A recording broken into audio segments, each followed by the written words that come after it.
Tengan todos un feliz día, estimados estudiantes. Espero que se encuentren muy bien. Dios los bendiga a cada uno de ustedes y sus familias. Vamos a continuar con las clases en línea, por lo cual el tema a desarrollar el día de ahora sería riesgos en zonas de contacto de placas tectónicas. Antes de iniciar, pues quiero dejarles una pequeña reflexión que dice de la siguiente manera: la fe no hace que las cosas sean fáciles, hace que sean posibles. Lucas 1, versículo 37. Bien, debido a la situación que estamos viviendo, esta emergencia, esta crisis a nivel mundial, pues no debemos dejar de perder la fe, estar en constante oración, tener la plena confianza y fe en Dios de que esto va a terminar pronto y que todo va a regresar a la normalidad, como también tener fe que todas esas personas que están padeciendo esta enfermedad pues van a sanar. Ahora sí vamos a entrar de lleno en lo que sería la clase. Nuestro planeta puede definirse como una masa terrestre que tiene su fuerza en el interior, un lugar en el que el calor va incrementándose a medida que nos acercamos al núcleo de la Tierra, verdadero causante de los distintos movimientos que sufre la superficie terrestre. Bien, nuestro planeta es una masa terrestre, es una masa de tierra, pero a medida que las personas van excavando o van acercándose al núcleo, al centro, del famoso centro de la Tierra, el calor va aumentando. Por eso pues no pueden excavar a gran profundidad porque el calor es demasiado y la falta de oxígeno es aún más. Es decir, aumenta el calor y limita el oxígeno o pierden el oxígeno por ese motivo. La teoría tectónica de las placas es un estudio que explica la constitución de la litosfera a base de placas sin olvidarse de la dinámica terrestre. Es importante saber que estas grandes porciones de masa se desplazan unos con respecto a otras en todas las direcciones. Bien, ¿qué es la teoría de las placas tectónicas? Pues un estudio constante de que están estudiando todo el planeta Tierra y sus capas. Todas aquellas que están contenidas en la litosfera.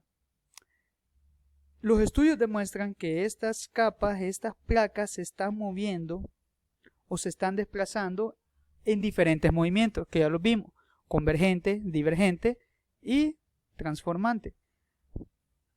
Bien, como se mueven en todas direcciones y en diferentes sentidos a una velocidad de 2,5 centímetros al año, 2.5 centímetros al año. Este es el cúmulo, es la unión de todos esos movimientos mínimos que van teniendo todas estas placas. En total se promedia que la distancia que se mueven es de 2.5 centímetros al año.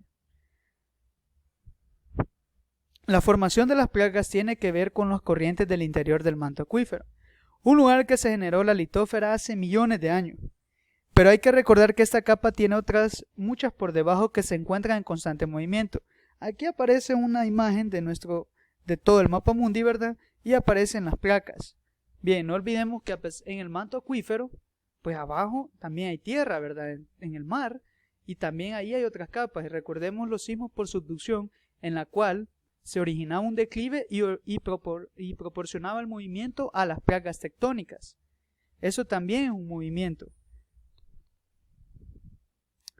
Por ello, la constante actividad de las mismas se marca como un ciclo sin fin.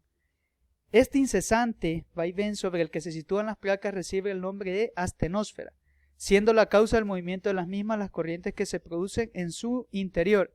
Bien, la constante actividad del movimiento de las placas se da especialmente en la capa que se denomina astenósfera. Y lo que provoca esto, pues un movimiento constante de ellas, los famosos sismos por subducción, entre otros aspectos. Ya vamos a ver lo que es un gran peligro cuando estas placas no se mueven por una cantidad de tiempo. Porque como ya vimos, su movimiento no es que sea mucho, no se desplaza una de la otra a una gran distancia, no. Simple y sencillamente es una acumulación de movimiento que no pasa un promedio general de 2.5. Esa es la media que tiene. La principal causa de un terremoto es el movimiento de las grandes placas tectónicas. Bien, el movimiento de las grandes placas tectónicas va a dar origen a un terremoto. Las placas pues son porciones y pueden ser pequeñas. Y si estas porciones pequeñas están en constante movimiento, lo único que va a originar es un sismo leve. Algunas personas lo pueden llegar a sentir, depende de dónde sea el epicentro, otras no. Pero ¿qué pasa con un terremoto? Cuando la acumulación de todas estas placas no se movió, por una cierta cantidad de tiempo permanecieron estáticas, en cierto punto se van a mover porque se tienen que mover. Y este movimiento es un movimiento brusco, es un movimiento fuerte y es lo que da la intensidad de este terremoto. Un proceso que tiene lugar en la litosfera terrestre, es decir, en la superficie de la Tierra, todos lo vamos a sentir. ¿Dónde fue el epicentro? Si el epicentro fue en Guatemala, hasta El Salvador va a sentir ese terremoto.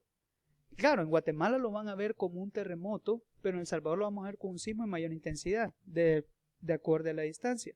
Pero ese es el problema que genera cuando las placas tectónicas están quietas, están móviles, están estáticas y no están en ese movimiento mínimo constante. Bien, vamos a ver el otro.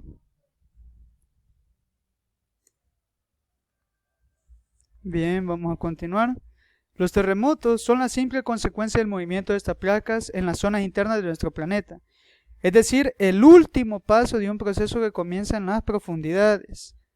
Bien, el terremoto, pues como se da en una capa de la Tierra, este movimiento brusco de esa capa que puede estar en un manto inferior de la Tierra, este movimiento brusco, es decir, es un movimiento mayor en esa placa, proporciona el declive o el movimiento de todas las demás capas. Es una cadena constante hasta que nosotros llegamos a sentir, ya sea dependiendo del epicentro, un terremoto o en menor intensidad un sismo. Bien, finalizado ese tema, no me queda más que decirles que trabajen en las siguientes páginas de su libro 96 y 97. Por favor, cualquier pregunta o duda me escriben vía T-Box, o si no, pues la anotan ahí, la tienen guardada y me esperan en la reunión de Zoom el día jueves para aclarar cualquier pregunta, ya sea referente a la clase o alguna actividad que usted no entendió. De mi parte esto ha sido todo. Muchas bendiciones.